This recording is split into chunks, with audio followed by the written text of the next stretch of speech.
Awesome. I'm happy for you. I'm glad you got that job, brother. I really am. Welcome to YouTube. Finally got it to go live. I hope you guys are having a great day. But yeah, again, it's the first time I'm going live on YouTube and TikTok at the same time.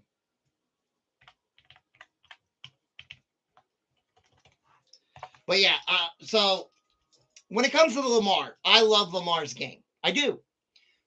But Harbaugh needs to realize that Lamar is not your prototypical quarterback, and there's nothing wrong with that. There's nothing wrong with that at all. There's absolutely nothing wrong with Lamar not being a prototypical quarterback. Nothing at all. There isn't. But he also got to realize that the kind of style of play that Lamar Jackson does, read options, running, and it's like read option, run, and then pass. Who do you think had the best schedule release video? Well, you want to hear something funny, Em? I did a short video about the Colts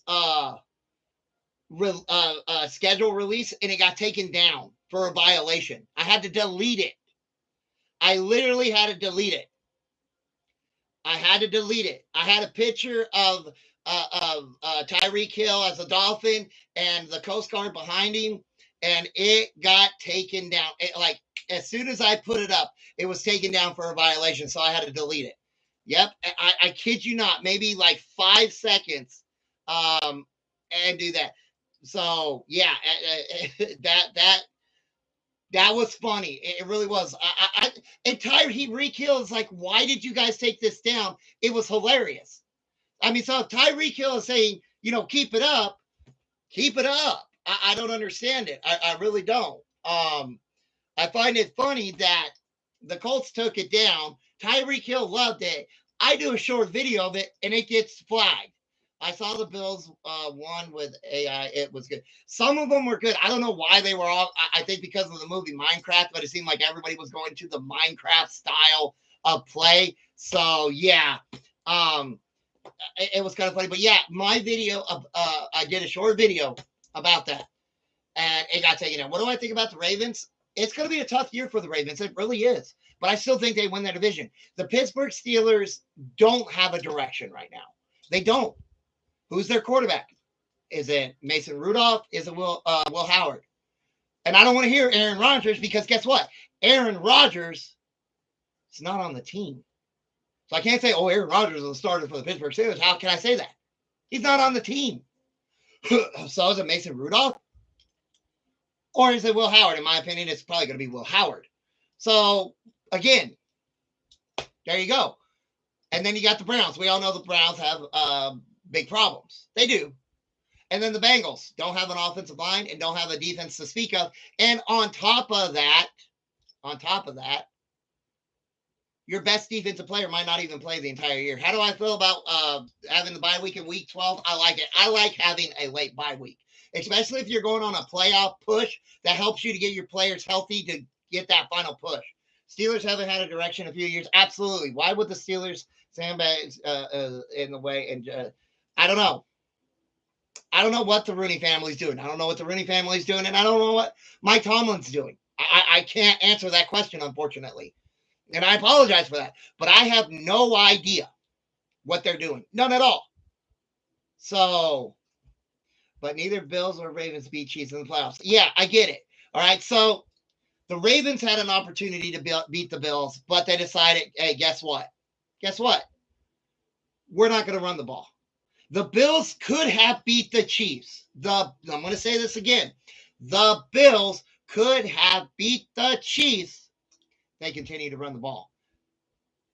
So, yeah, I see about the Nuggets, man. A team that supposedly has no coach, no direction, and they're going into Game 7. Older Rooney family always had the right. Well, yeah, Art Rooney the first. He did. But Art Rooney the second, man, I have no idea what he's doing. Should have been. Yeah, the Bills should have beat the Chiefs. They really should have. That's on, what's his name, Mark McDermott, their head coach. That's 100% on him. That is 100% on him. If you would have kept running the ball in the second half instead of thinking that, again, we're going to put all of the weight on Josh Allen's shoulders, you won that game. And again, there was bad coaching that entire game. You challenged the play. You were never going to win. Let's make this absolutely clear. What owner has done the most for their city? I'll get to that one in just a second. Thanks, brother. I appreciate that. Um, Again, they challenged a play that should have never been challenged because you were never going to win it because there was a defensive penalty. You did not challenge a play that should have been challenged on third down, and then you rushed a play on fourth down. That's why. What owner has done most for their city? Wow, that's kind of hard. I know the Bidwell family's done a lot. I know the Lamar Hunt family's done a lot, and Art Rooney the first has done a lot. So yeah. What does the Steelers do if Rodgers changes his mind and just retires? They're going with Will Howard, in my opinion. If Rodgers does not sign with the Steelers, they're going to go with Will Howard. That's what I think. Pat Bowlen, yeah, Pat Bowlen was great, but he no longer owns the team. Can you get away from challenge flags and let replay buzz down? So they are expanding player assist, or that's what it's called. They are expanding it. The Bears. But yeah, they are expanding the booth assist, play assist, whatever you want to call it. Now, I don't know how much they are going to expand it to, but they are expanding it. They are.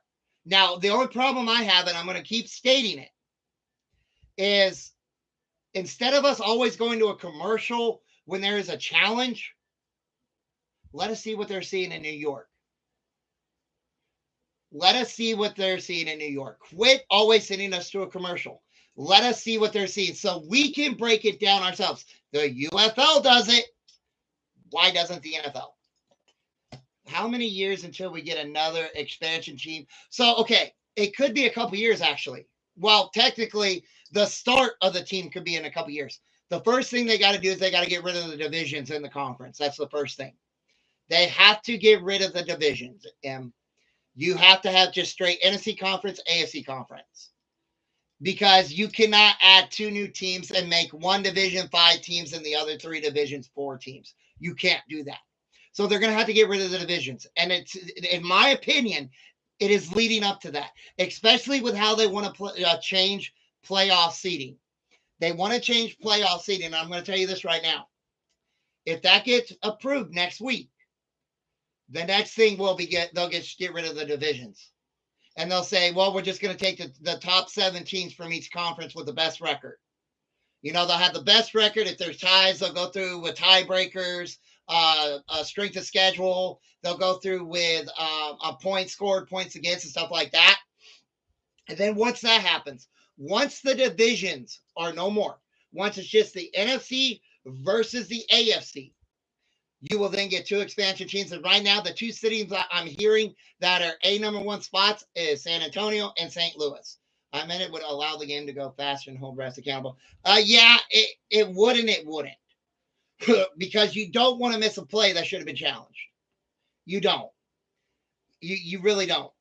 You want to make sure you're getting it right. Now, again, I still think there needs to be accountability in New York. Looks like Josh Allen is going to have another MVP season. Yeah, that's what they're saying already. Yes, San Antonio. And here's a reason why. Here's the reason why they want an expansion team in San Antonio. The NFL, not meaning the people up in New York, not the 32 owners, but the people in New York are tired of owners and teams using San Antonio as a bargaining chip to get a new stadium. The Buffalo Bills did it, and now the Kansas City Chiefs are doing it. They are tired of San Antonio getting their hopes up about having a team and it being broken, and they are tired of NFL owners using the threat, so to say, of, well, we're just going to move to San Antonio if you don't build us a new stadium. They're tired of it. And San Antonio is a good market anyway, because you're between Houston and Dallas. You've got Austin right there. So people that live in San Antonio, they won't have to decide, well, I'm a Cowboys fan or I'm a Texans fan. They'll have their own team. St. Louis has been clamoring for a team ever since the Rams left. They were about to build a brand new facility for the Rams, but the NFL moved into LA because of SoFi Stadium. So, and San Antonio can hold the infrastructure. Absolutely. It absolutely can. So, and again, there's multiple factors into this. You'll quit having them. You'll quit having them threatening to move there if they don't get a stadium.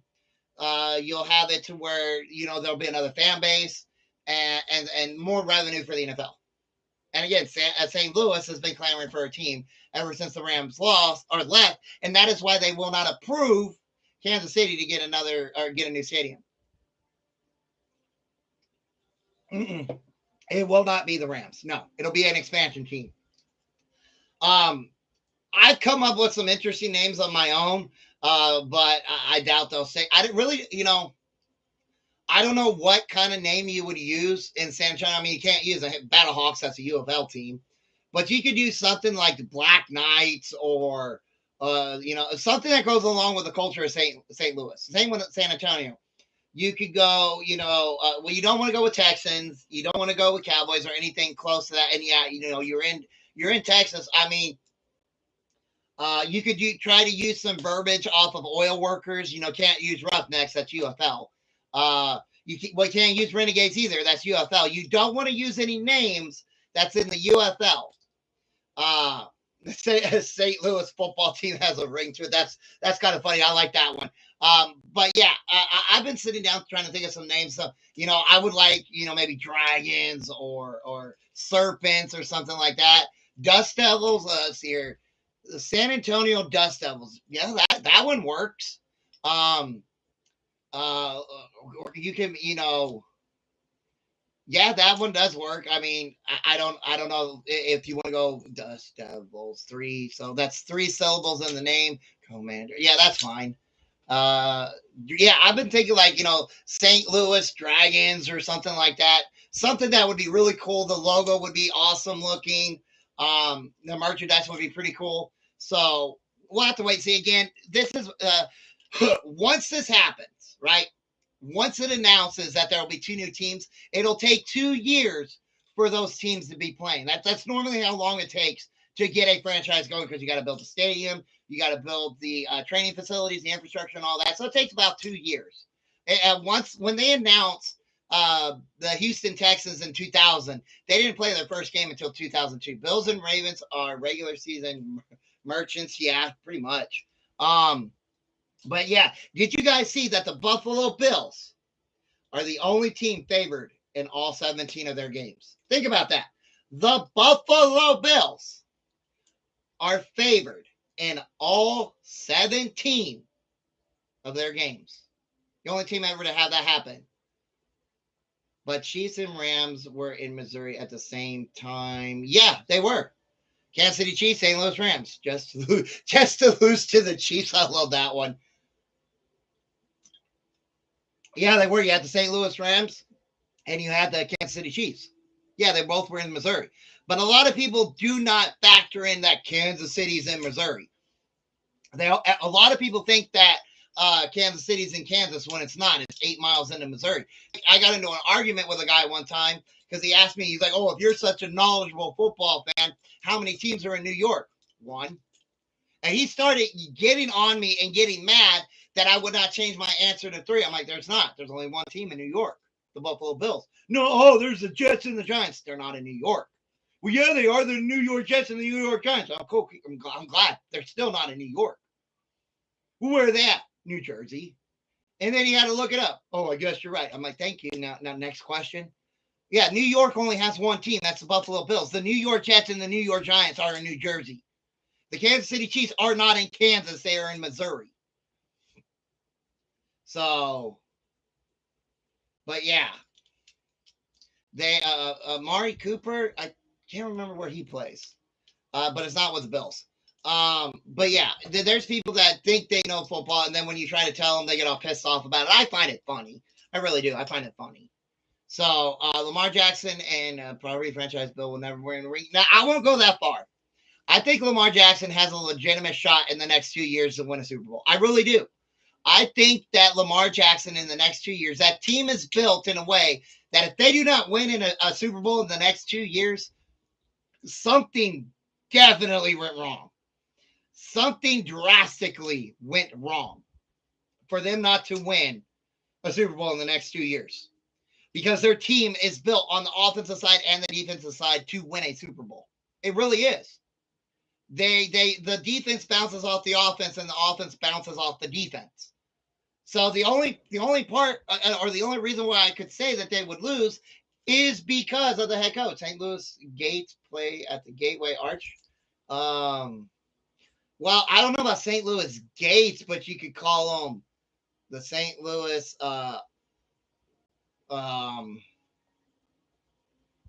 Golden. No, I don't want to go Golden. I have to think about that one. Harbaugh is setting Lamar up to fail. Yeah, he is. He did it in last year's playoffs. He did it in last year's playoffs. He did. He set Lamar Jackson up to fail last year. Why? You do not have Lamar Jackson throw the ball 45 times. I'm going to say that again and a lot slower.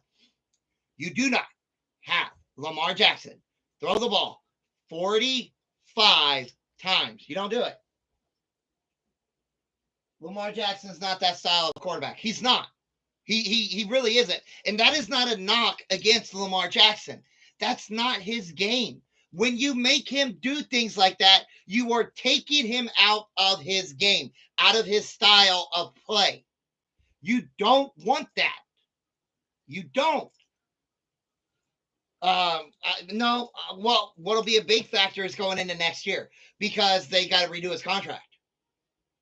Because he's due $71.5 million next year, $71.5 million the year after that. Now, they technically don't have to extend him. They don't.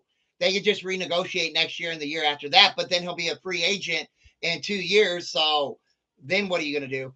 But I'm hearing though that they're going to extend him, probably along the lines of what Josh Allen got, maybe a little more. Yeah, he wants a ring, and the Ravens organization are not doing him dirty. It's the head coach, and I like Harbaugh. Please don't get me wrong. It's not that I think that Harbaugh is the worst coach in the world. No, Harbaugh is a great regular season coach. Harbaugh is a horrible playoff coach. That's it in a nutshell, right there. Harbaugh is a great regular season coach. He is a horrible, horrible, horrible postseason coach. Do you think he'll ever get a ring? Who? Lamar? Yes, I do. Yes, I do. Brady, Favre, Marino were pure drop back passes. Today's game is yeah, the game has changed, and I'm glad it has. Look, imagine RG3 playing now. Okay, I get it. RG3's thinking about coming out of retirement and coming back into the NFL. Cool. I hope it works out, but that's not what I'm talking about. Imagine a rookie RG3 playing now. Imagine RG3 with the Saints with Kellen Moore. Imagine RG3 with the Rams with what's his name? Sean McVay. Imagine that. Coaches that understand how to use quarterbacks of RG3's talent. Mike Shanahan did not do it. He did not know. Do you think Bills are closer? Yeah, well, they got the schedule to do it. Now can their coach get them over the hump? Here's my deal. Mark McDermott, the head coach of the Buffalo Bills, in my opinion, if the Bills are not in the Super Bowl this year, he's gone.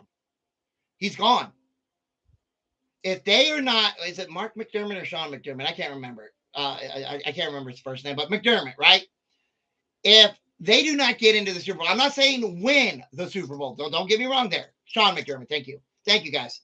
If Sean McDermott does not get the Bills into the Super Bowl, okay, I'm not saying winning.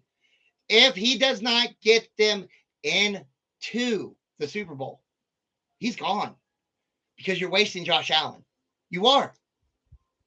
You're wasting Josh Allen. And I feel the same thing about the Cincinnati Bengals. If they don't make it to at least the AFC Championship game, their head coach is gone because you're wasting Joe Burrow. And you got to think, there is a coach out there just waiting. There's a coach out there just waiting for a team who's ready to go to the Super Bowl.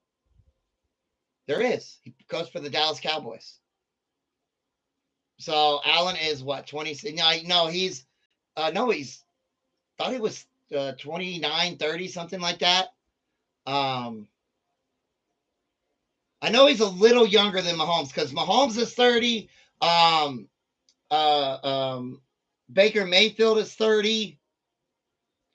I think Trevor Lawrence is 30 as well. I think so. Lamar's 28. Yeah, I think Lamar and Allen are the same. You think the Texans will pass the playoffs? What do you mean? Will they not make it to the playoffs? No, I have the Texans make it to the playoffs. Put your in hat on. Who do you hire in Buffalo or Cincinnati? Okay, so Buffalo and Cincinnati don't have a coach. Who am I hiring? Well, one of the key people I would look at is the head coach from either Penn State or Notre Dame. First off, I would look at either one of them and see how they would bring their kind of style of game to the NFL. That would be one of my first interviews. I would look at Dallas's former head coach, and his name is just escaping me right now. I can picture his face. I hate that when that happens.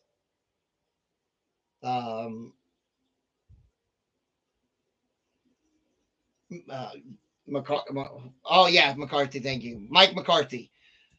I would interview Mike McCarthy. I think Harbaugh sound of never got that big. Or you think he should have never got that big contract? Well, if he can coach the way he does in the regular season, the playoffs, he'll earn it. But again, if I am looking at the Bills and the Bengals, and I'm the general manager of either one of those teams, and I need a new head coach, I'm seriously looking at some talent in college in the NCAA. I'm looking at the guy coaching Penn State. I'm looking at the guy coaching Notre Dame. I doubt it would happen, but I would even look at the guy at Alabama. I would definitely make a call to Georgia. I really would. But then I would look at Mike McCarthy, and then I would look at some offensive coordinators as well. I would look at possibly let me think. Who is he? If the Bills go 17-0, there's no excuse for them. Absolutely not. There isn't. But yeah, the top three I would look at is the Notre Dame, Penn State, and Mike McCarthy. And why can't I? I'll offer him a contract. I would. Again, I would look at somebody that fits the style of how my team. The first thing I would do, and this is what I think a lot of general managers don't do, but I would do it, is I would go over game film of my team. And I would look at, because again, this is how I view things. I would look at how my quarterback, wide receivers, and defensive play. And then I would try to find, and I'm talking about game film all the way back to when they were in college. And then I would try to look at finding coaches that would bring in a program, not just the head coach. You can't just look at the head coach. You got to look at the everything around them and what kind of program they would bring in. What's separate coaches who excel in college but not the league? College is different. College is way different. In college, you have more freedom to do things as a head coach than you do in the NFL. Pretty much in college, yeah, you got the athletic director, but you're pretty much the coach, the general manager, head of player personnel, all wrapped up in one in college. And again, the playing, the style of play is not even out. The NFL, it's physicality is higher than college. It is. The speed, the hits, the skill, it's higher than what college is. So, but I would seriously look at it. The Ravens broke the 12-year Super Bowl. It's got to be 14 since they won last Super Bowl. It's been a while since when they beat the San Francisco 49ers in New Orleans. That was a bit ago when the lights went out in the Superdome, back when it was called the Superdome. Now it's called Caesar's Palace Dome or something, or Caesar's Dome or something. So, yeah, it's been a while since the Ravens have been in the Super Bowl. And that was under Flacco? Yeah, Flacco. So, I bet Lamar and Josh Allen want that chance. Oh, I bet they do too. I really do. I bet they do too. And they could get it. Again, I still think that if the Bengals do not even make the playoffs, their coach is gone. The Bills, if they don't make it into the Super Bowl, not win the Super Bowl, no. If they do not make it into the Super Bowl, he's gone. Sean McDermott's gone. He's gone. Because again, you can't keep building a team that your head coach fails. If I'm Cincinnati, I would call Gruden too. I think John Gruden should be in the NFL as a head coach. I think Chucky should be back in the NFL as a head coach. I love Chucky. I really do. Yes, that's what he was called. His name was Chucky because everybody thought he looked like Chucky the doll. So, and he, he embraced that. He emphasized it. But John Gruden is a hell of a head coach. He really is. People think that when Kelsey retires, that's when they're going to do something they can't even beat. No, because the Kansas City Chiefs has got a great backup tight end. What is his name? Gray, and what is it? Noah Gray or something like that.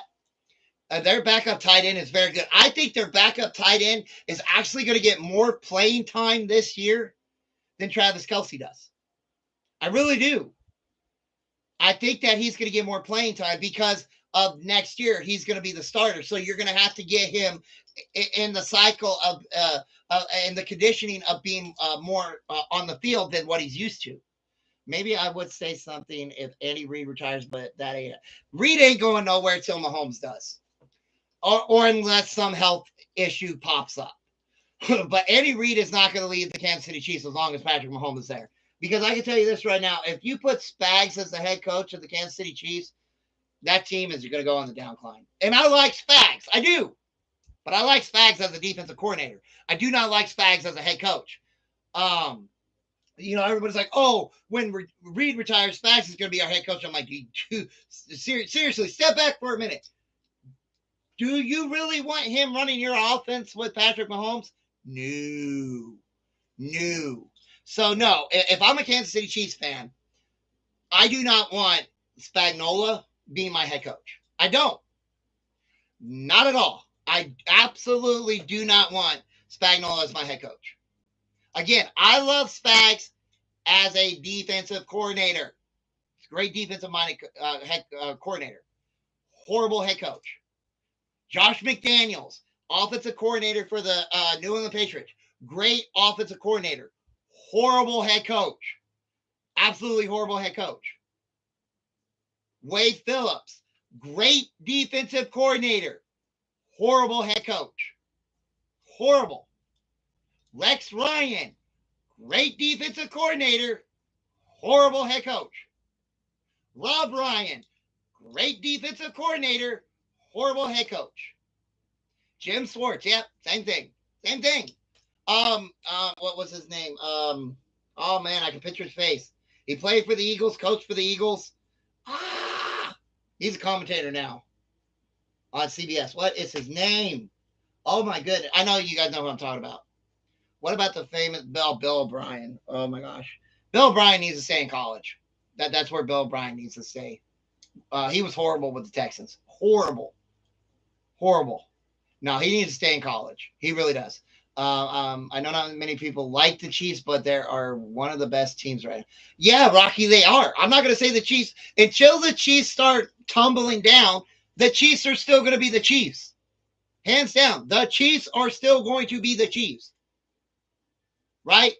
Until they start, going 9-8, 8-9, 7-10. The Chiefs are going to be the Chiefs. Now, again, they're in a division that is no longer a cakewalk for them. And people in NFL media need to realize that, even though they don't want to, because the Chiefs sell. They do. The Chiefs make the NFL money. They make ESPN money. They make CBS money, Fox Sports money. They sell. So they want to keep the hype train up for the Kansas City Chiefs. And I can understand that on a marketing perspective. But you've got to sit back and realize that the division is no longer a cakewalk. For 9 years, that was the easiest division for the Kansas City Chiefs. They knew they had 6 wins already going into the year. They automatically knew going into the year, they had 6 wins. It's not going to happen anymore. The Chargers are getting better. The Broncos are getting better. The Raiders are getting better. Now, I still give the Raiders about another year until they're a legitimate threat, but they are getting better. Year 2 with Harbaugh and Herbert, you also got Najee Harris, you got Omarion Hampton, you got Sean Payton, Bo Nix, Evan Ingram, Cortland Sutton, RJ Harvey. They are getting better. They're getting better. It is not going to be like, oh, wow, we got an off week this week, but you guys play a game. I know, but it's still an off week. It's not that way anymore. Peyton Manning as a head coach? No, I can't. Mm-mm. I don't think Peyton Manning wants to be a head coach. I think Peyton Manning wants to be an owner or a general manager. I think that's what Peyton Manning wants to do. I do not think he wants to be a head coach. I think he wants to be an owner, part owner, or a general manager. I think he would be happy in those roles. But as a head coach, no. That I don't think he would be happy.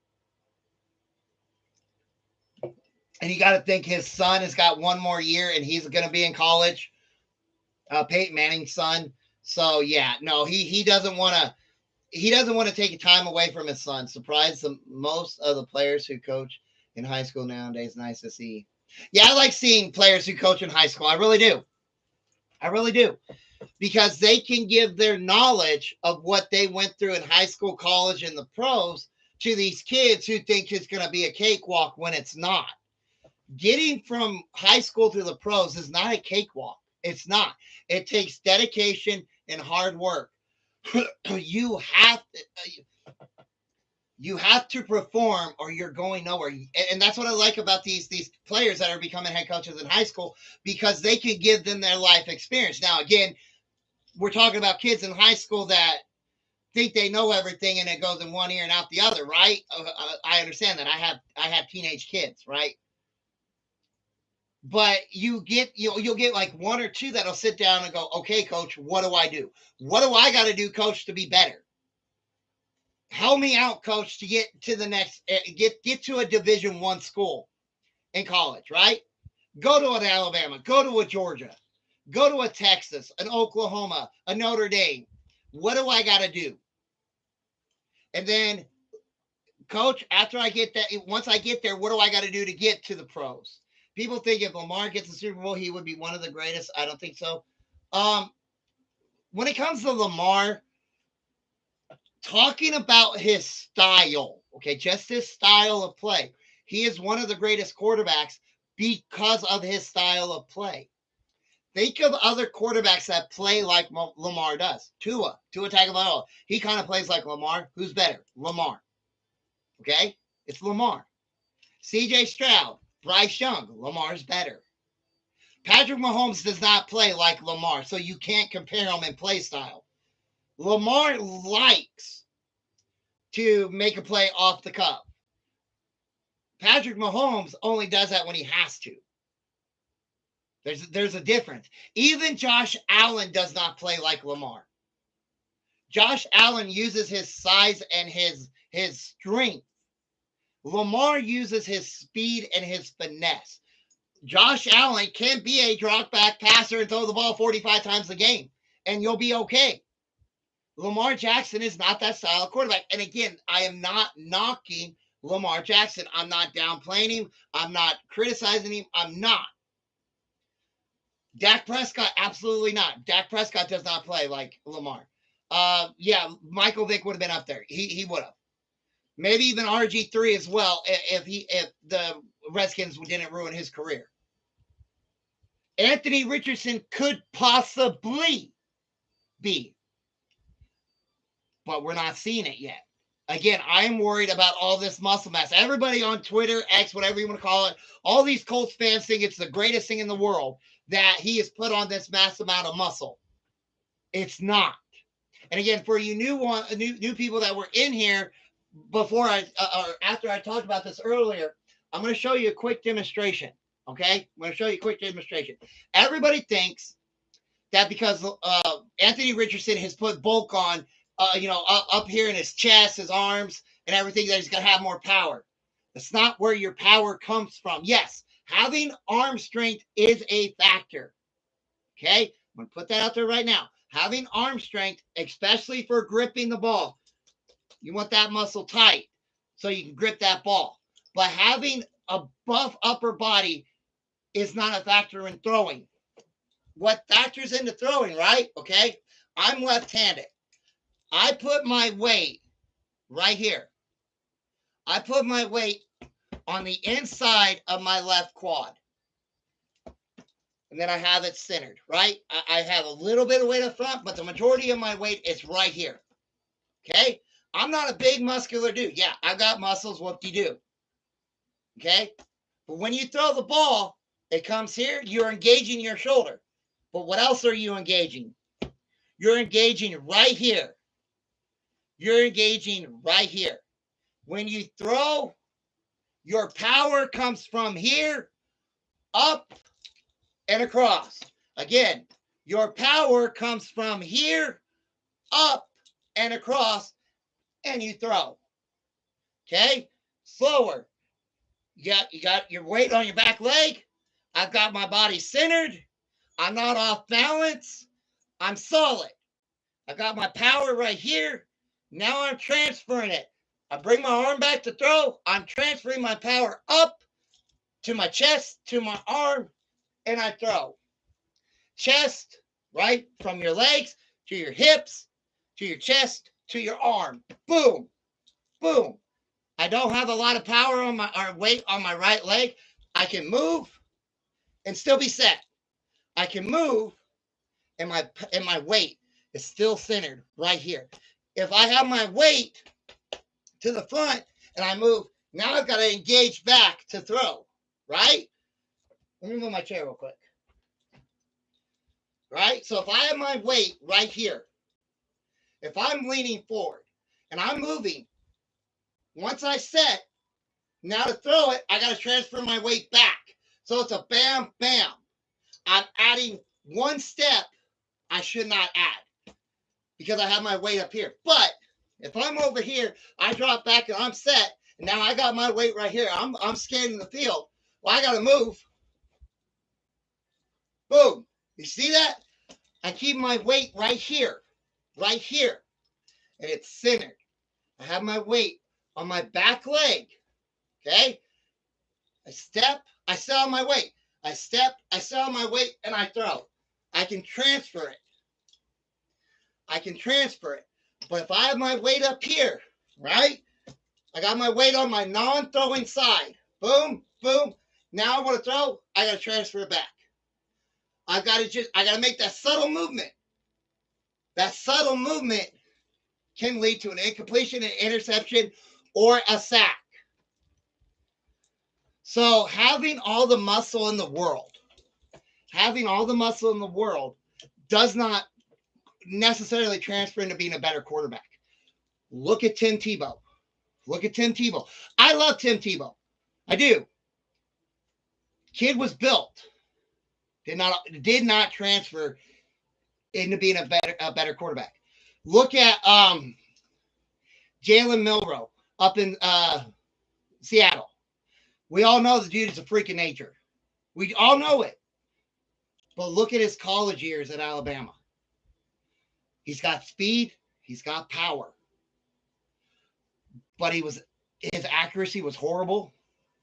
It was downright horrible. His ball control was bad. His spirals were bad. And that's another thing. When you have too much muscle, too much power, and you throw, it can take the velocity off of your ball. Not necessarily the speed, but the control. You're not going to get that tight spiral. What do they always say? You want that tight spiral. That tight spiral, it has a lot to do with it because of wind velocity. Now we're getting into like schematics and all this crap, but it matters being a quarterback. It matters. Having a tight spiral, also keeping the ball tight into you, a good hand grip, getting that zip and that spiral, it cuts through the air better. When you put too much power into it, you lose control of the ball and the ball becomes a duck, right? It becomes a duck. It wobbles. What happens when a ball wobbles? The air velocity messes it up and it becomes harder to catch. So yes, who's worse, the Trevor Lawrence or Lamar? I say Trevor Lawrence. Balance is the most important thing about throwing. It absolutely is. Keeping your body's weight centered is always the best thing. Always the best thing. So, I could throw like this as well. I think we need to teach more quarterbacks how to throw like this. A lot of guys, you'll see it when they get the ball, they automatically spin it to try to get the laces. Yeah, you want that. But you also got to teach them how to throw it like this. My dad taught me. They used to make footballs with no laces that you could buy to practice throwing a ball with no laces. Teach Lamar how to throw a ball. I absolutely would. When my daughter played high school football, I went to every practice.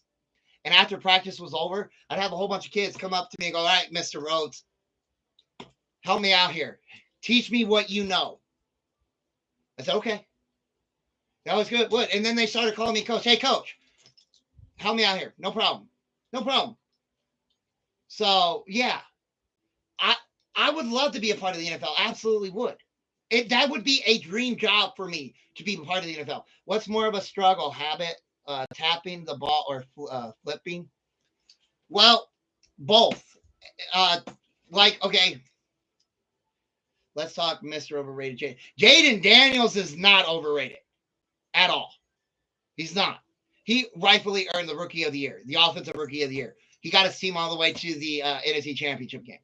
But the bad thing about tapping, especially in Shedeur Sanders' case, is he likes to tap the ball and then throw. Now, yes, a lot of quarterbacks, they'll tap the ball, but they're just tapping it. Shedeur, he likes to tap and then throw. It's like his brain has to do that process. And that there's nothing wrong with it, but there's also something wrong with it. So go watch film on him. Every time the ball's about to come out of his hand, he taps and throws. Is Sam Darnold well, I don't want to say Mr. Overrated, but he is hyped up. It's not an extra unneeded delay. It's a warning signal. You defensive backs in the NFL are going to see this. And they're going to know when they hear that ball's coming out. So they can break on that ball better. They can break on it better, and they could get an interception or a block or something. Would you say Joe Burrow is overrated? No, Joe Burrow is one of the best quarterbacks in the NFL. He's just on a horrible team. Joe Burrow is one of the best quarterbacks in the NFL, just on a horrible team. No, he's not overrated. Kyler Murray is overrated. Kyler Murray is overrated. He has done nothing to gain his status of an elite quarterback. Kyler Murray is overrated. Dak Prescott is overrated. He has done nothing to earn the title that he has, the contract that he has. Did you see that? Sandman at VT Stadium calls it. Yeah, I did, man. The Metallica concert at Virginia Tech caused an earthquake. I thought that was cool. Lamar is not overrated, and no, Josh Allen isn't either. Jared Goff is overrated. Jared Goff is overrated. Oh, no. I as soon as you were typing that, I would say Jared Goff. Jared Goff 100% is overrated. He really is. Jared Goff is the reason why they lost that playoff game. 100%. Jared Goff is the reason why they lost that playoff game. Now, I'm going to put the blame on Jared Goff, but I'm going to put a little. I'm going to put like 0.5% on the offensive coordinator and the defensive coordinator. This is why I'm against coaching interviews and decisions before they're out of the playoffs. Okay. But again, let's get back to throwing mechanics real quick. See my grip right here? See that?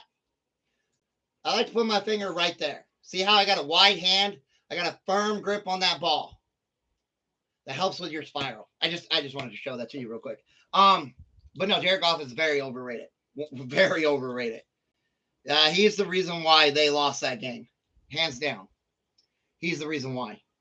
You cannot have 3 interceptions, 1 pick six, 2 fumbles, and think you're going to win a playoff game. It does not work that way. So the other job callback. That's good. Hey, it's always good to have 2 options, man. People really think Jared Goff is top. No, he's not. Jared Goff is not a top 5 quarterback. Top 5. Jalen Hurts, Patrick Mahomes, Josh Allen, Lamar Jackson, Joe Burrow. There's your top five.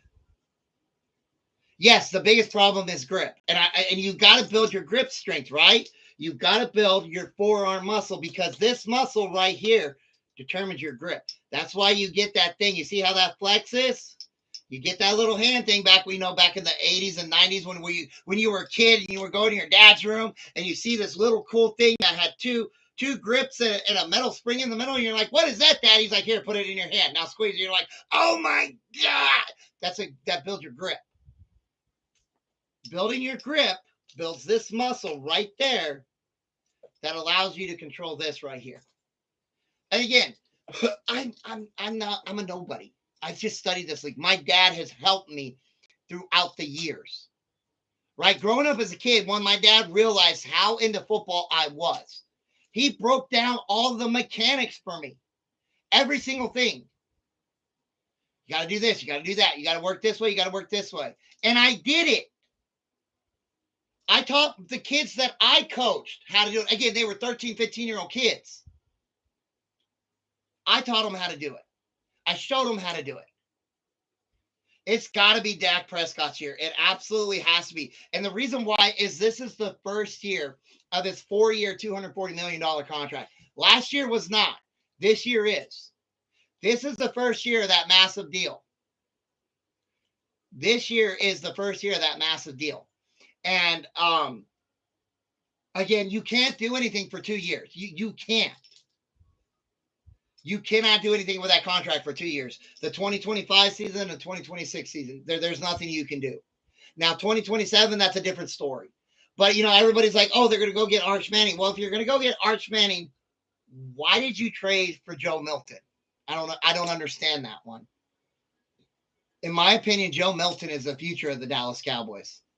I mean, it's not going to be this year unless Prescott gets hurt. It's not going to be next year, again, unless Prescott gets hurt.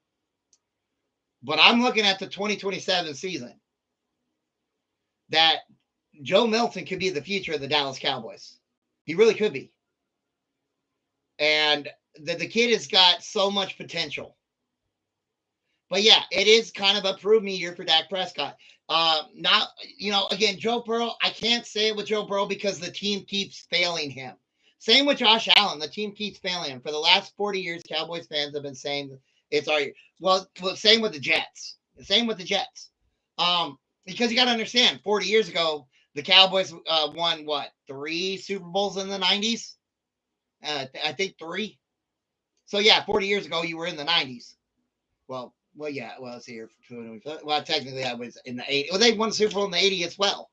So, Super Bowl 85. So, 30 years ago was 95. So, yeah, 90s. Did you see how Butter kicks a football in the UFO? No, I'll have to check that out.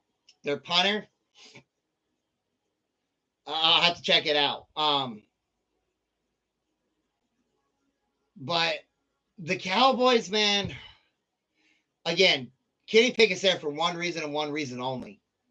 To help CeeDee Lamb get open. That's it.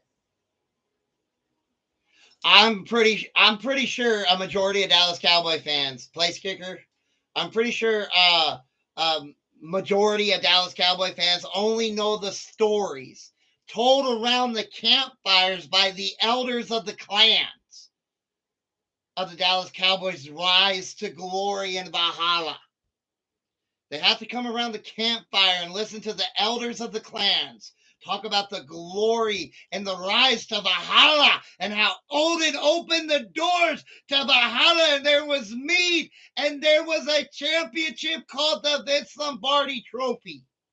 And they sit around the campfire, their eyes glued, wide open, listening to the story and going, Papa, is it true? Is it true? Did this really happen? Yes, my child. Yes, my child. And we will rise to glory again. When Odin deems it worthy, we will rise to Valhalla.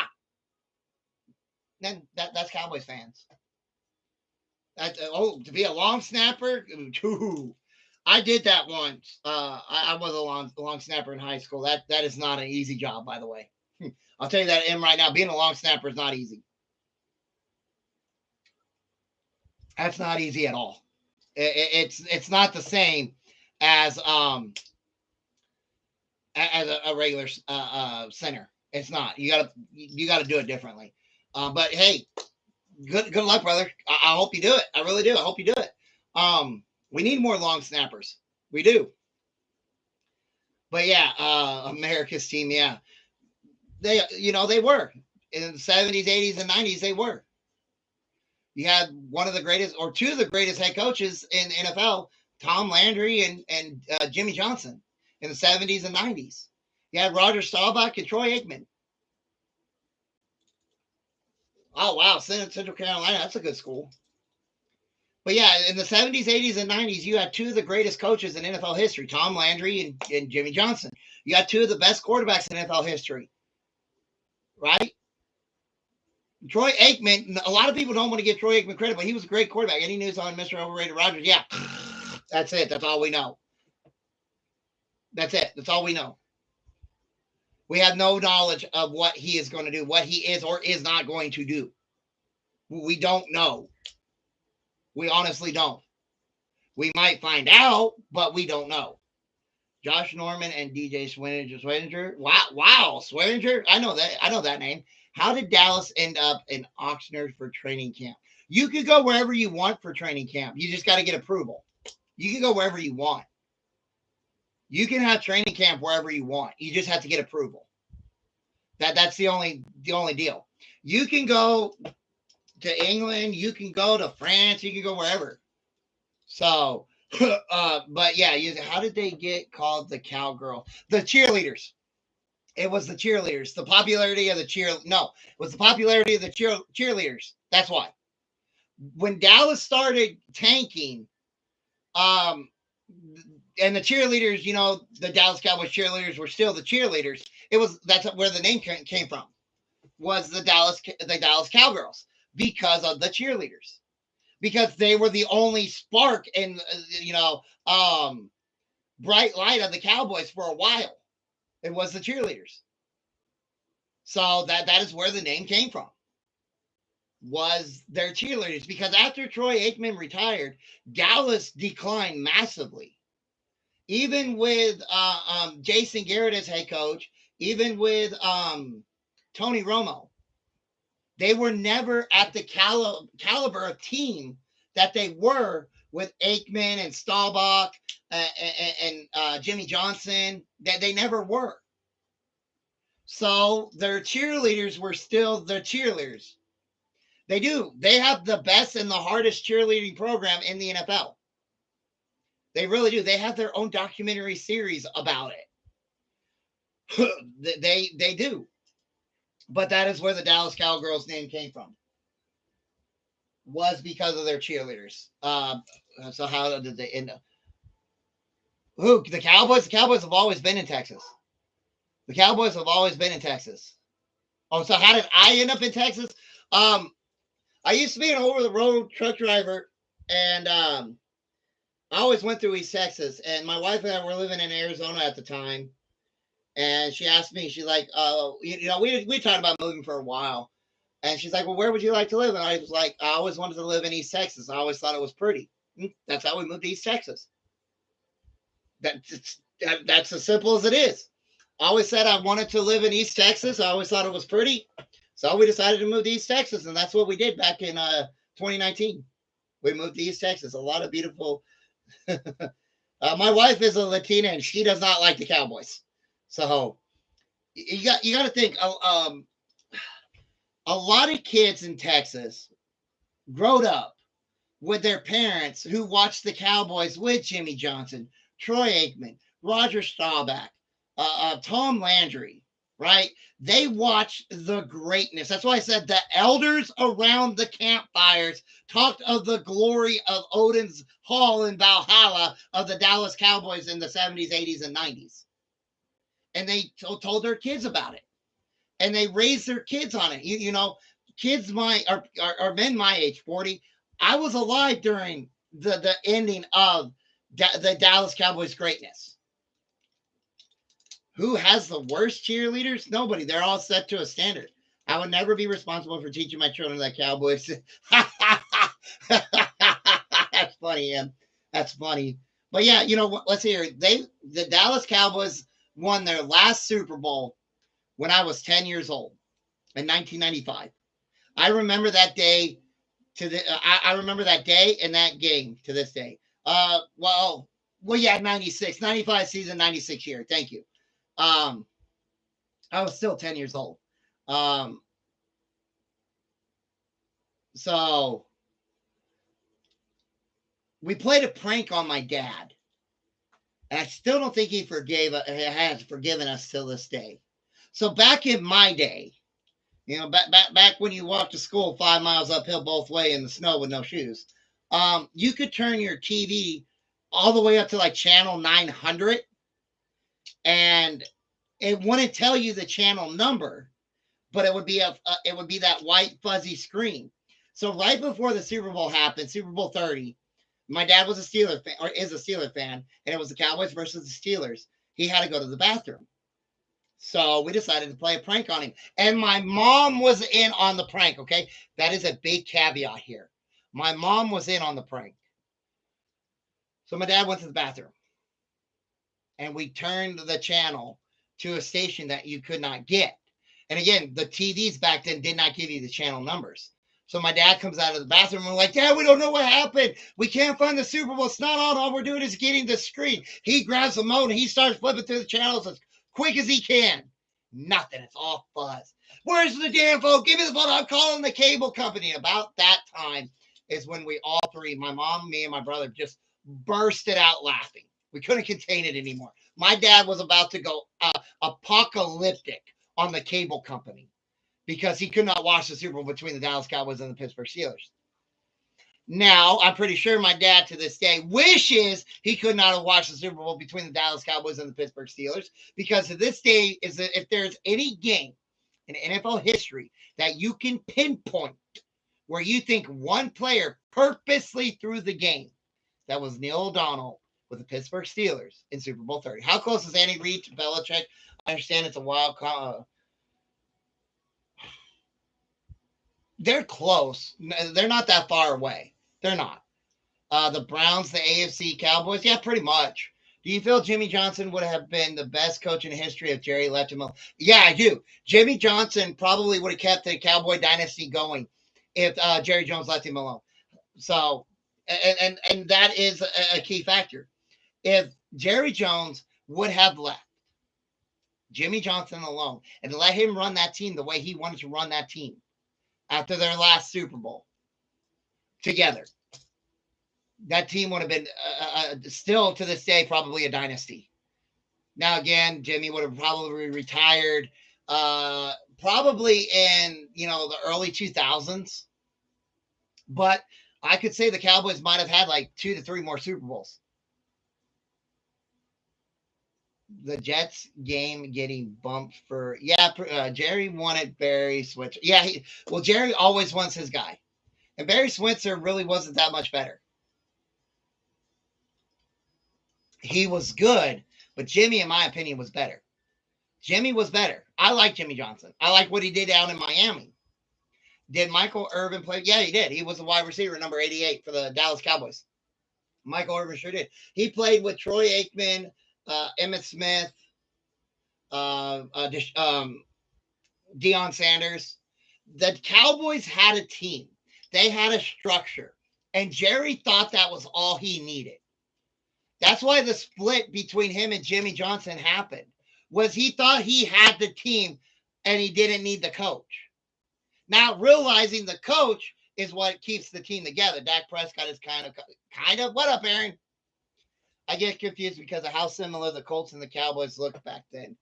I'm here, brother. I'm here. I had that CT scan done today. I have no idea when I'll get the results. Well, okay. The Colts used to be really good. And then Bob Irsay, passed away, handed his team off to his son, Jim Irsay. And Jim Irsay has a very bad drinking problem. And you can see it in the team. You can see it. You can see the decline of the team. The reason why Andrew Luck retired was because they would not protect him. I am shocked that Joe Burrow has stayed upright as long as he has. That he hasn't had any worse as a severe injury than he sustained. So, yeah, getting a football team in the will, yeah. Well, that's what's going on with the Saints right now. That's why the kids are suing the owner of the Saints, because her husband changed his will before he passed away to where she got the team instead of the kids, and now they're suing, and that's a nightmare up over there in New Orleans. That's why I say from top down, there's problems in New Orleans, and it manifested last year with that team. They did not get rid of their head coach like they should have, and they kept him on. They got rid of him in the middle of the year. Everybody got hurt. You threw Spencer Rattler in a unwinnable position, a absolutely unwinnable position. There was no way Spencer Rattler could have came in and done anything with that team. Did Deion create the idea of super teams? No, he didn't. So where Paul Tagliabue comes into this with the salary cap and dynasty teams was because of teams like the Dallas Cowboys. But what he based it off of, because you got to remember, back at that time in the 90s, Jerry Jones was the richest owner in the NFL. But back then, the New York Yankees were always winning the World Series because of, what's his name? I always pronounce his name wrong, but like Stoshfarmer or some crap like that, was buying players to win the World Series. The New York Yankees literally bought the World Series. Well, Paul Tagliabue saw that, and he saw what Jerry Jones was doing with the Cowboys on how he could keep affording to pay these players. Steinbrenner, thank you. Steinbrenner, thank you. And so he implemented the salary cap to try to not have dynasty teams. But somewhere along the way, the NFL owners realized how they could manipulate the cap to keep the dynasty teams that they want. And with Goodell as the owner, or as the general manager or commissioner, I should say, as long as the NFL keeps bringing in a ton of money, as long as the NFL it keeps making such a huge profit, they make about $17 billion a year. He's not going to crack down on anything dealing with legal cap manipulation. He's not. He absolutely isn't. Because in his mind, in Roger Goodell's mind, he thinks points sell. Okay? And Roger Goodell's mind, he thinks that points sell. And when I say that, it sells tickets, it sells jerseys, it sells ads, it sells sponsorships. Gone is the day of defensive struggle football. It's gone. It's case in point when you look at the rules that are teetering. You got defense on this side, offense on this side, and the rules favor more of the offense, and it's weighed down more for the defense. That's again one of the rules that I thought should have been applied this year was defensive holding and defensive illegal contact was no longer an automatic first down, but that did not go through again because rules are leveled more in favor of the offense because again, in Roger Goodell's mind, points sell. You get more viewers, you get more butts in stadiums, you get the highlight reels. Okay, so I think the Commanders could be anywhere between 11-6 and 14-3. I still think that the Eagles win that division, but I think it's going to be a tough sled with the Commanders nipping at them hills. Roger Goodell is annoying, but Roger Goodell is going nowhere. As long as the NFL owners and the NFL bring in $17 billion a year, and that number is projected to go higher, Roger Goodell is going nowhere. He's going absolutely nowhere. The only owner right now that fights with Roger Goodell is Jerry Jones. He's just taking up the role of what Al Davis did. Al Davis, man. I love Coach Davis. I love. Do you got Ravens going 9 and no, I don't.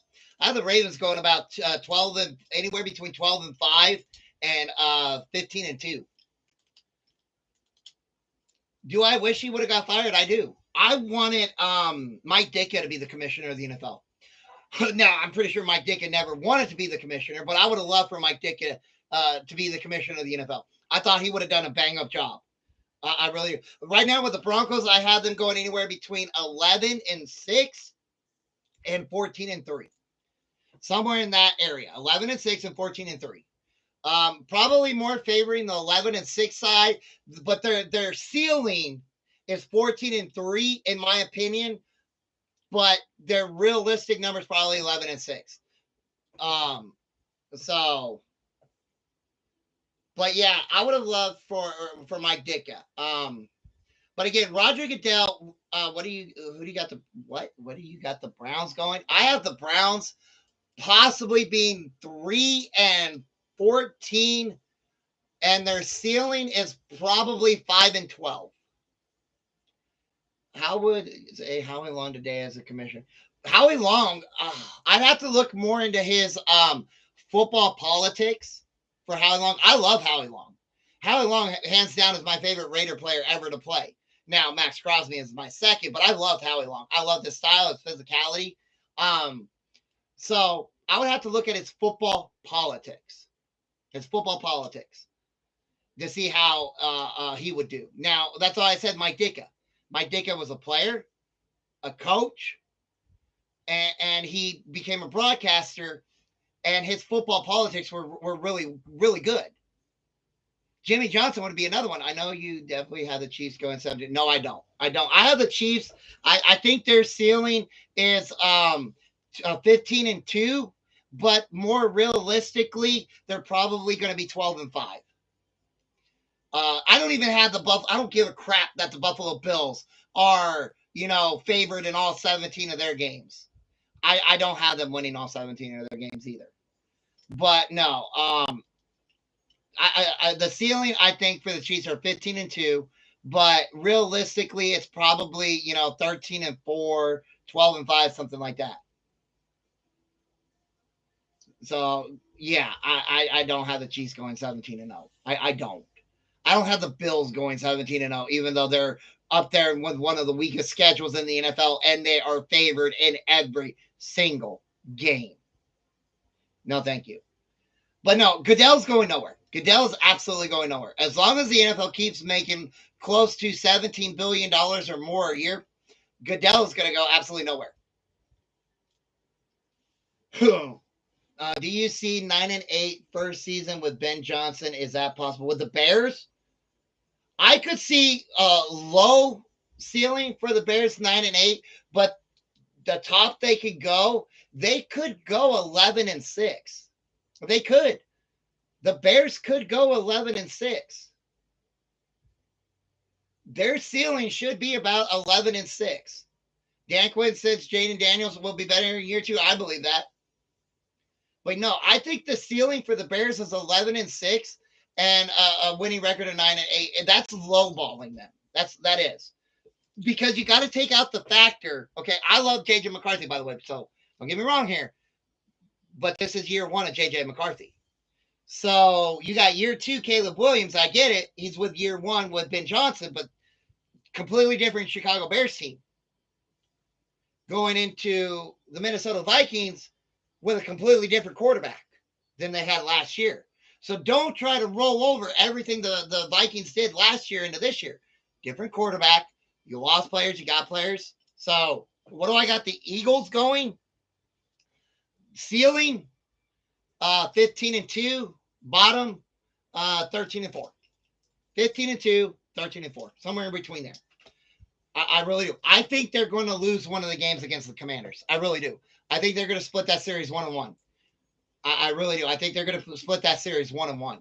I think the Eagles win in Philadelphia and the Commanders win in Washington or Maryland, wherever they play. But I have them splitting that series. Just like I have the Bills splitting the series with the Patriots. I think the Bills will win in Buffalo, but the Patriots will win in New England. I have that set up. Now, again, as we get to week 1, once we get through preseason, we know injuries happen, right? Injuries happen. That could completely change everything going into week 1. But right now, as we sit, post free agency, post draft, and blah, blah, blah, blah, blah, I still think the Buffalo Bills are going to split the series with the New England Patriots. I think the Eagles are going to split the series with the Commanders. I think that the Packers are going to split the series with the Lions. I think that the Bears could possibly split or win both games against the Vikings. And I think the Bears split the series between the Lions as well. I do. Because you got Ben Johnson, who was with the Lions. And again, this is a completely different Chicago Bears team that they had than they had last year. Completely different. It's not the same. Not even close. Different head coach, different coaching style, different coordinators, different mindset, everything. And according to, again, this is according to Caleb Williams, so you got to take it with a little bit of grain of salt. He said that nobody under Matt Eberflus's coaching staff last year directed him on how to watch game film. Okay? Now, again, you got to take that with a little bit of grain of salt. You're going in the NFL, of course you need to know to watch freaking game film. But, again, you're going to take that with a little bit of grain of salt. Ben Johnson is not going to be that style of coach. I can tell you that right now. Ben Johnson is going to bring in the Dan Campbell philosophy into Chicago. And that's good. That's what you want. Just like the Broncos. I have the Broncos splitting the series with the Kansas City Chiefs. I do. Now, I get it. I want them to win on Christmas Day, but then that means we would lose at home. I don't care where we win or lose, as long as we split the series. You learned that in high school and I never went to college. Oh yeah. You learn to watch film in high school and college, but I never went to college. The Bengals. What do I got the Bengals going? Y'all not gonna like me on this one. I have them going 8-9 to 12-5. In between 8-9 and 12-5. I do. They don't have a defense to speak of. Their offensive line is a joke. You really don't have running backs to speak of either. You got T. Higgins, Jamar Chase, and Joe Burrow.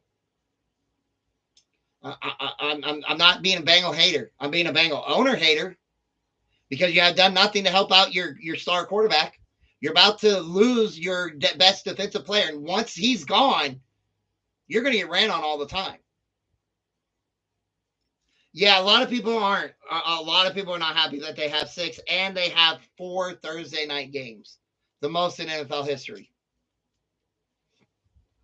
Fair matchup between the Panthers and the Falcons this year. I think they split the series. I think Carolina wins in Carolina and Atlanta wins in Atlanta. Again, please, if you are a Falcons fan, give Michael Penix Jr. this entire year before you want to crucify the kid. Okay? Please give him this entire year. I'm begging you.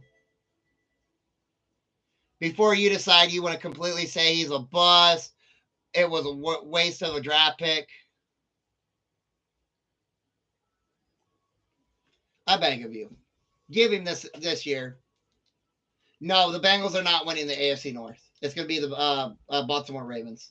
I want people count out my Commanders this year, see what happens. I want to do the same thing with the Broncos. I agree with you. I'm not happy that the Kansas City Chiefs have more games than the Philadelphia Eagles. I don't think that's right. I think that should be another incentive. If you win the Super Bowl, you get more primetime games. I don't like that. I really don't. I really don't. I do not like that at all. I understand it, and there's one key factor. And her name is Taylor Swift. Taylor Swift is the reason why the Kansas City Chiefs have the most primetime games. Taylor Swift. Because they feel, and Roger Goodell in the NFL field, with her in that stadium, more people were tuning into that game to get a view, a glimpse, a viewing of their golden-haired goddess. That's what it is. I can tell you this next year, if Travis Kelce retires at the end of this year, Kansas City will not have the most primetime games next year. Kansas City will not have the most primetime games next year if Travis Kelce retires. Browns, Saints, and Titans both have no primetime games. Now, that can change, Rocky. Just remember this. The last Thursday night, Sunday night, and Monday night games are left open. Those are open for flexes. The last Thursday night, Sunday night, and Monday night. Well, I don't think they have a Monday night game. So the last Thursday night and Sunday night game are left vacant. So teams who are on a playoff push can be flexed in the prime time. So say the Saints do good, the uh, the Browns do good, or the Titans do good.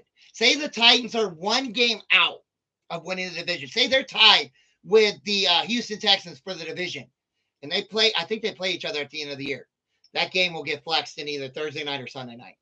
How do you see the Panthers season? That one's hard to tell because I don't know what Bryce Young I'm going to get. If I base off my opinion off of Bryce Young's play from the last 2 years, I think the Panthers are probably going to have a 7-12 to a 9-8 season. 7-12 to 9-8. Because again, you got to play the Falcons twice, and I do think they could split that series. You got to play the Saints twice. I think the Saints win both of those games. And you got to play the Buccaneers twice, and the Buccaneers are going to win both of those games. So could be in the Super Bowl this season. Cody, I've got 4 teams I'm really looking at: the Buffalo Bills and the Baltimore Ravens on the AFC side, and I've got the Philadelphia Eagles and the Washington Commanders on the NFC side. Those are the 4 teams I'm really looking at too. I don't think the Broncos make it to the Super Bowl this year. I think we make it to the divisional round of the playoffs. That is where my expectations are. As a Broncos fan, my expectation is if we don't make it to the divisional round of the playoffs, we did something wrong this year. We did something wrong. So if we make it to the divisional round, I'm golden. If we make it past, I'm happy. But my goal is set for week 2 of the playoffs. So I think the Patriots are going to make a wild card. I think the Patriots have a chance. I think it could be between the Patriots and the Bengals making a wild card spot. I think the Patriots come second in that division, right behind the Bills. New NFL playoff format could be coming. Yeah, they're set to vote on it next week. Do you think the Browns start off 0-6?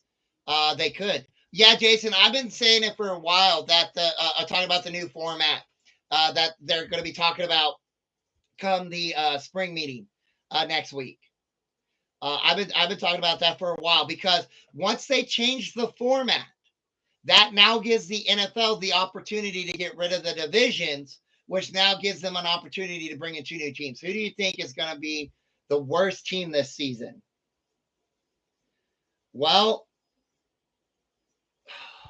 I hate doing this too, man. I don't like looking at worst teams scenarios, but the Jaguars could be one because I have no idea about the coaches. I really don't. I have no idea about the coaching staff down in Jacksonville. They could be one. The Saints. I'm not going to say the Saints could be. I mean, they could, but I'm not going to say there are because Kellen Moore brings intensity down there to New Orleans. I'm not going to say the Titans either. The Dolphins, if Tua gets hurt, they could be. The Browns could be as well. I'm hoping they're not, but they could. Let's see here. The Colts as well. The Indianapolis Colts can be as well because I don't know what's going to happen with them at quarterback. I don't know. That's why I was giving that quarterback demonstration because Anthony Richardson has put on so much muscle. I don't know if that is a good thing. I really don't know if that is a good thing. Is it Mac Jones? Backup quarterback? I think so. Kellen Klein is their I think his name is Kellen Klein. Clean or something like that is their head coach. Used to be the offensive coordinator for the Tampa Bay Buccaneers. Cardinals too? No. Cardinals have a very dominant defense. They have one of the best rookie wide receivers and they have a great tight end. They're going to win you games even if Kyler Murray screws you over. Is he with the 49ers? I can't remember who the backup is in Jacksonville, and I can't look it up because I got YouTube on one screen and TikTok on the other. Um, um, but no, Arizona's going to win games, even if Kyler Murray does not do good. Here's a spin on that question. Who do you think won't make the playoffs who made it last year? That's a great question. On the NFC side, I could see the Tampa Bay Buccaneers not making it. I could see the Rams not making it either. On the AFC side,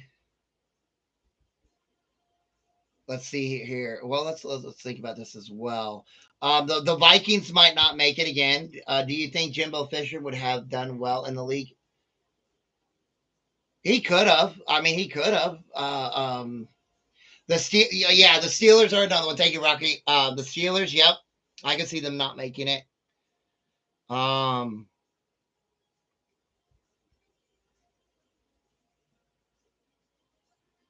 And possibly the Chargers. So no, I still think the Texans win that division. I do. I still think the Texans win that division. So the Ravens, no, the Ravens are going to the playoffs.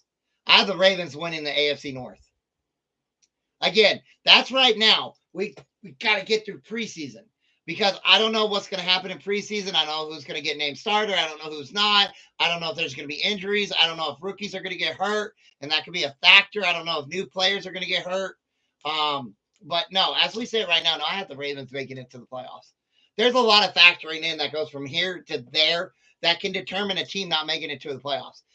Like, okay, so going into training camp, God forbid something happened to Lamar and he's not the starter.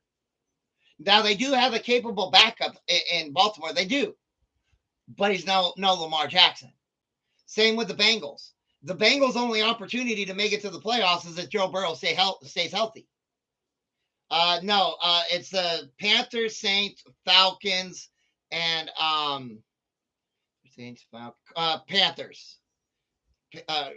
No, Panthers, Saints, Falcons, and Buccaneers. Panthers, Saints, Falcons, Buccaneers. Shooter Sanders, I do not think is going to get cut by the Browns. I don't think that at all.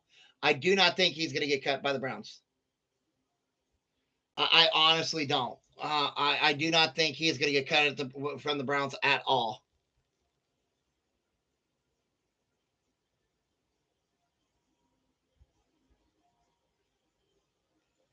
No, I do not think that's going to happen at all.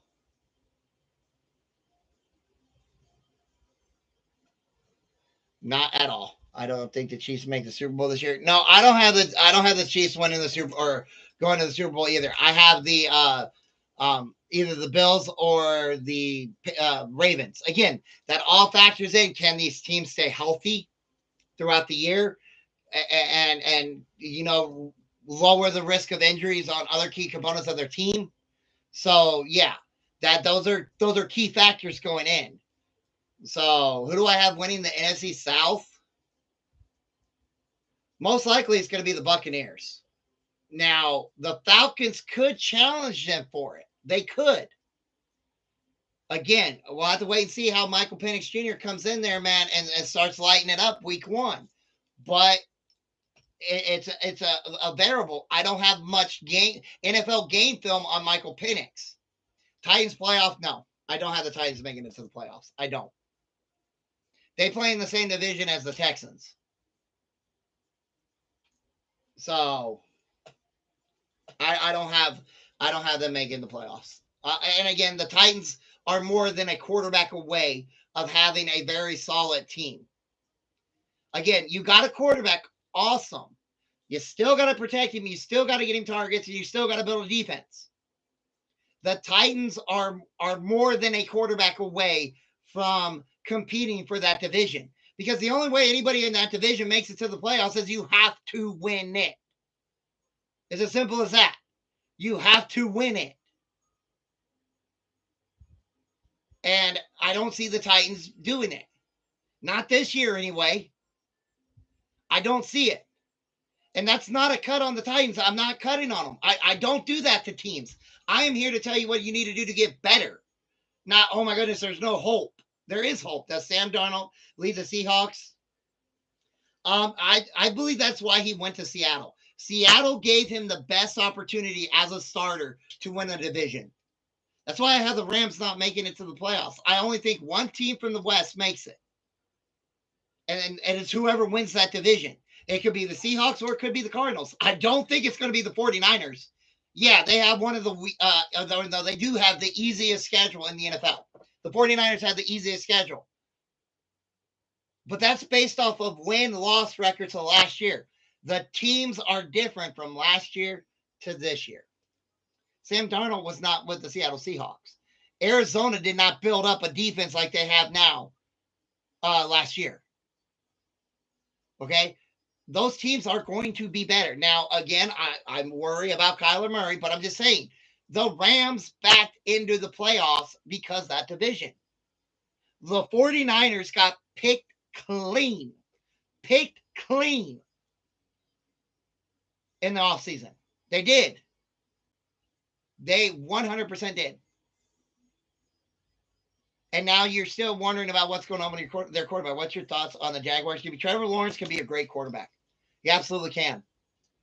There's just no structure there in Jacksonville. There has not been structure in Jacksonville for a long time, and that's because of the owner, Shahir Khan.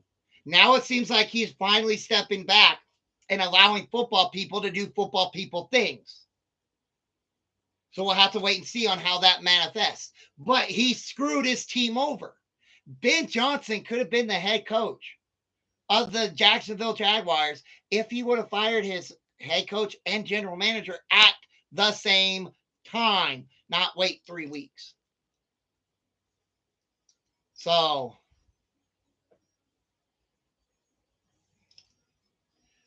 Trevor needs to force his way out. Well, there was a trade option on the table, but the Jaguars shot it down. The Pittsburgh Steelers were offering to trade for Trevor Lawrence. I think the package included 3 number ones. I do like Master Max. I do like the schedule. I like playing on Christmas Day. I mean, Christmas is my favorite holiday. I have a tradition that I set up my Christmas tree right before the regular season starts. I've done that for 22, going on 23 years. I have set up my Christmas tree before the season starts. It's only weird if it doesn't work. And in that process, we've been to 2 Super Bowls, won 1, and we signed Peyton Manning. So, hey, it's got to work for something, right? It'd be nice sitting around the TV after opening the presents and everything, watching my team play on Christmas Day with my brand new granddaughter and then my other 2 granddaughters. It'll be great. I love our schedule. I do. I'm happy we have a week 12 bye, because if we are on a playoff push, that is the best time to get healthy. I'm going to try that with the mistletoe for the Bears. There you go. But yeah, I for the last 22 years, I've put up my Christmas tree right before the season started. So again, we went to 2 Super Bowls, won 1, been to the playoffs multiple times. Had Peyton Manning, got Bo Nix. So, but yeah, it's only weird if it doesn't work. I think what was that? Wasn't those old Snickers commercials back before, if you're hungry, grab a Snickers? I think it was only weird if it doesn't work. It was either Snickers or Bud Light. I can't remember which one it was. If it was Snickers or Bud Light, I can't remember. But it's off of an old commercial. And it dealt with the NFL. So, but no, I like our schedule. I like our bye week in week 12. It's actually right after the end of the trade deadline. Our bye week is right after the trade deadline. So if we were to trade for a player, that gives them 2 weeks to accommodate to our schedule to go in our next game. So that's something you want to look at as being a plus. That helps us, because if we were to trade for somebody at the trade deadline in week 11, we have the bye week in week 12 and don't have to play to week 13.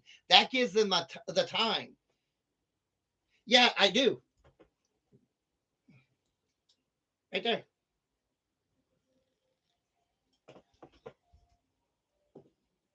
I sure do. Is it harder as a D line guy or O line guy? That depends on. Of course, I have a Broncos coffee cup.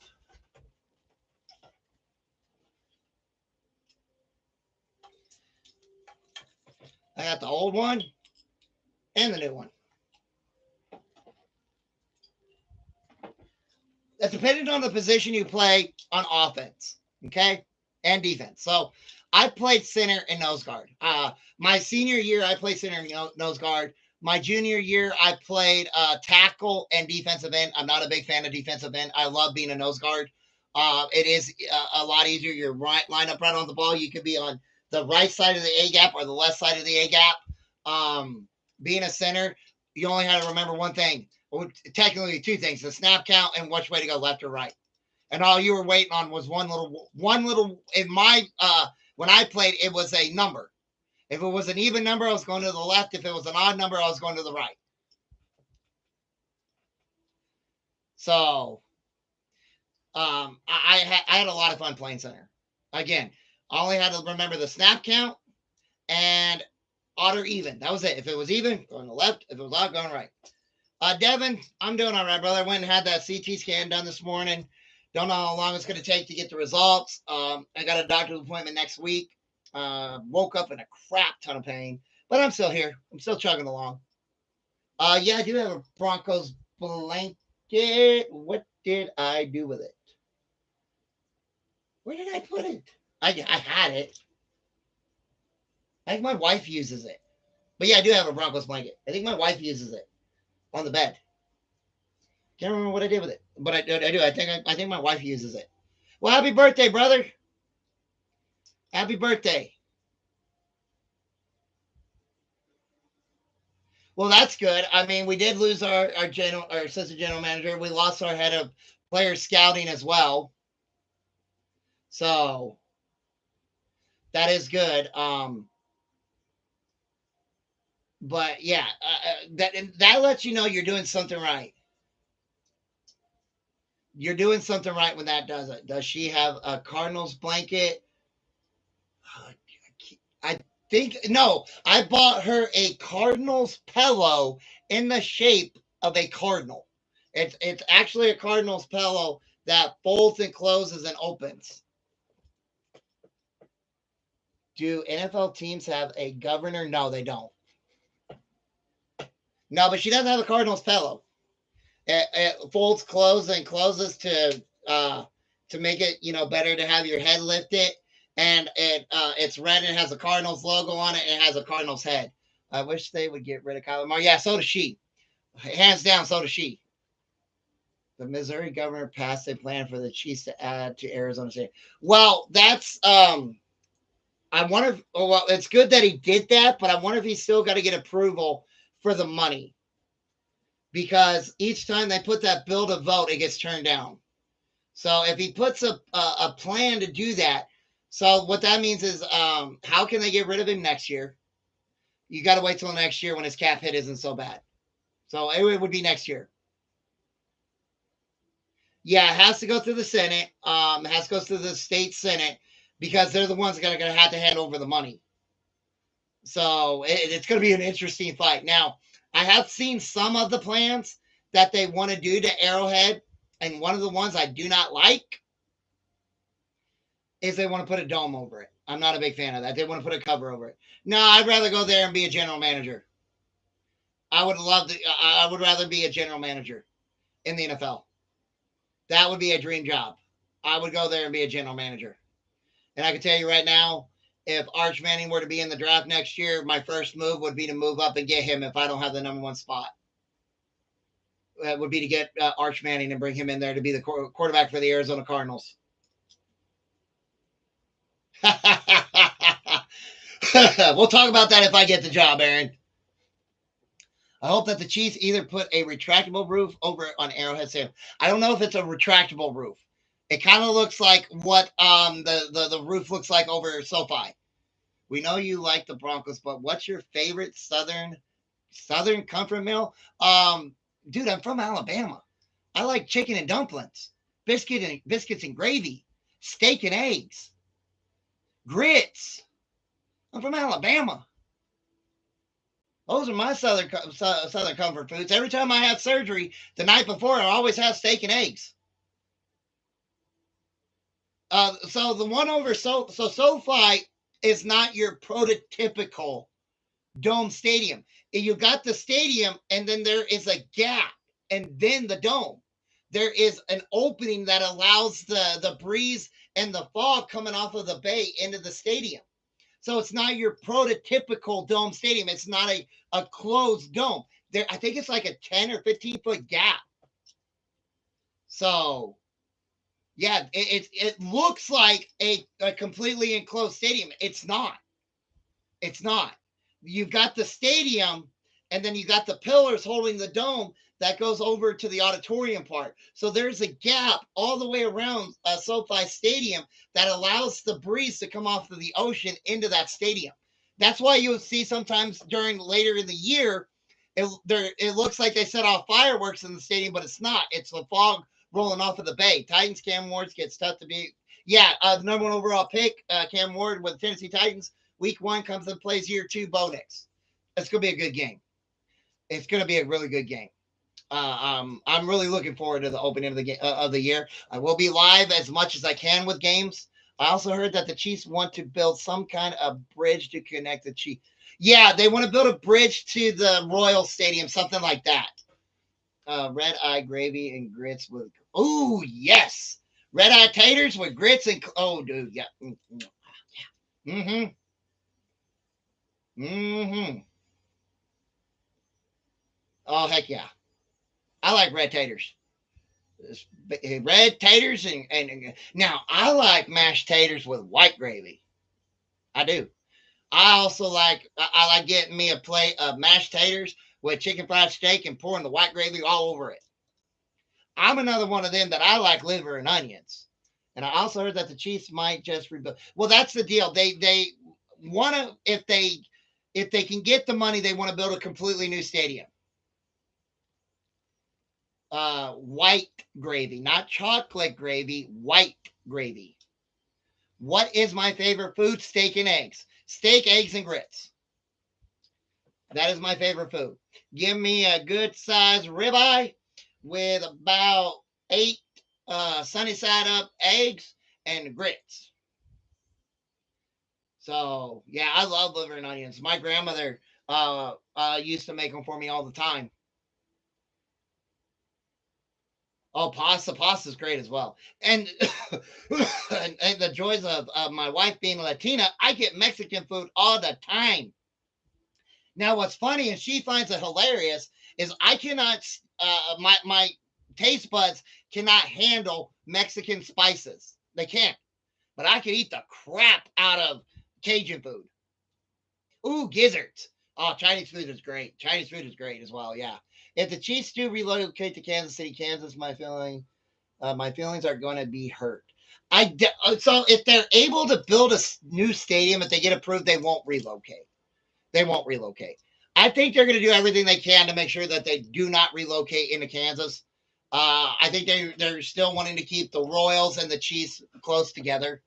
That is the plan of what I think is going to happen. Again, it's just all a ploy. It's the same thing the Buffalo Bills did. The same exact thing. The Buffalo Bills threatened to move to San Antonio, and then they got their new stadium that'll be opened up next year. Look at the Cincinnati Bengals. They're saying, oh, we could go wherever we want if we don't sign the lease in June 30th. That could be a ploy to get the lease lowered down or get money to build onto that stadium. It's all a ploy these owners do. The Denver Broncos, oh, we might move 10 miles down the road if we don't get lower taxes to build a new stadium right next to Empower Field. So, yeah, Missouri does want to keep all teams. It's all a ploy these owners pull to get benefits to them. That's all it is. The Bills did it. The Chiefs are doing it. The Bengals are doing it. The Broncos are doing it. It's all a ploy. It's just as simple, cut and dry as that. The Broncos are threatening to move 10 miles down the road, which would theoretically be out of Denver. I think it's Lone Star. If they cannot get the taxes on the property that's in Denver, where my Empower Field at Mile High is at, to build, because if they do, then they're going to build the new stadium right next to Empower Field at Mile High. If not, if they can't get the taxes lowered, they're going to move to Lone Star, I think it's called, which is like 10 miles down the road. But it theoretically won't be in Denver. Like, okay, the Dallas Cowboys Stadium is not in Dallas, it's in Arlington.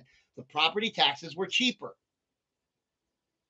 That's what they do. Anything to save these billionaires money, they're going to do it.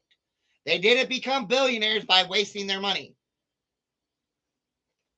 No, not to my knowledge. I think that has something to do with like gambling. I don't think they are. I think it has something to do with gamble, like them gambling on games. San Antonio Lone Rangers. No, because then that would sound too close to the Texas Rangers. I was thinking like the the Stallions, or something like that. San Antonio, Texas is more of like a desert area. Wild horses, something. Like the San Antonio Stallions, San Antonio Mustangs, something like that. I think that would be cool. And then St. Louis again. I would really mix it up with St. Louis. I just don't understand why the 3/8 sales tax didn't get passed in June of last year. I couldn't answer that question when it comes to Missouri. They don't call it misery for nothing, man. They don't call Missouri misery for nothing. Again, I've been through that state multiple times. I've worked in that state. I worked in Kansas City, Kansas, and Kansas City, Missouri on the Union Pacific Rail line. Right there next to them dog food plants. Not a good place to be, man, especially in the summertime. That smell is horrible. Absolutely horrible. So I don't know. I can't answer that question. I wish I could, but I can't. I got out of politics a long time ago. It caused me too much stress. Too much stress. I'm sticking with football. Football is a lot less stressful than me. But guys, I think I'm going to call it a day. My back is killing me and my neck hurts pretty bad. We've been at this for 2 hours. First time doing YouTube and TikTok live. It looks like it went pretty good. I might be on here tomorrow. I'll let y'all, if I pop up, then y'all know. I hope y'all have a good day. Have a safe Friday, please. I know it's Friday. I love you too, mamas. Please be safe out there. Again, it's Friday. If you go out, have fun, be safe. I hope y'all have a great night and an awesome weekend. Remember, I love every single one of you guys. Thank you for everything you've done. And I can't wait to see y'all again. Peace.